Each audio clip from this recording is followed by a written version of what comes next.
Miantso ny mpifanandrina ara-politika eto Madagasikara hijery ny tombontsoa iombonan'ny malagasy ny firenena mikambana raha nitondra ny fomba fijeriny tao anatin'ny fananganana ny governemanta tsy Christian Miandry ihany koa zany ny fanatanterahana ny fifidianana am-pilaminana ary manaraka ny lalàmpanorenana ny fianakaviam-be iray hisian'ny amin'izao fotoana izao miarahaba ihany koa ny Madagasikara noho ireo dingana vita izany sehatra izany.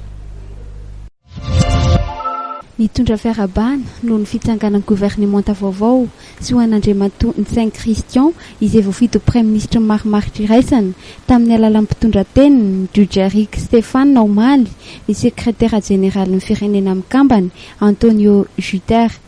Nandritra io fanambarana natao io dia niterany ezaka nataon'ny filoha era-jonary mampianina sy ny mpanapolitika malagasy tamin'ny fahatratrarana ny marimaritra iraisany ho amin'ny tombontsoan'ny vahoaka malagasy izy ireo.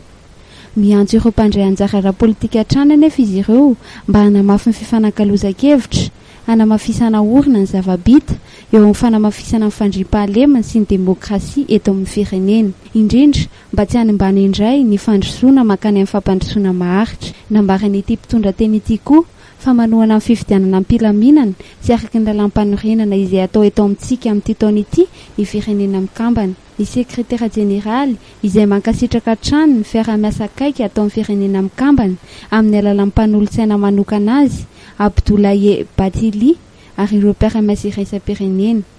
Anisan'izany ny firaisam-be afrikanina sy ny community sovereign community development hanohana amin'ny firenena mikambana amin'ny dingan'ny fifanankalozan-kevitra sy ny fampihavanana tarihin'ny malagasy.